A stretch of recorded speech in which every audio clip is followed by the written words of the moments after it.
जहाँ आपने number plate लगाई है वहाँ आपने बच्चे को बिठाया हुआ है। आपकी नंबर प्लेट तो नजर आ नहीं रही।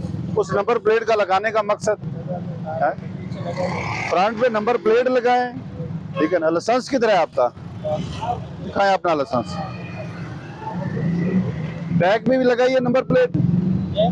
ये बच्चों को ऊपर बिठाने का मकसद नहीं है जो आप बच्चों को बिठा देते हैं। ये पास से लोड करवाया, यहाँ सामने से लोड ये अंदर गली में जाएगा। चलो आप उधर आके साइड पे कर लें। आप बच्चों को जो बिठाया हुआ था आपको चालान देते हैं, ठीक है ना। आज 2000 का इसीलिए हुआ है ना कि आप देखो बच्चे को साथ बिठाने, सामान आपने लोड किया हुआ है, बच्चे को साथ बिठाया हुआ है।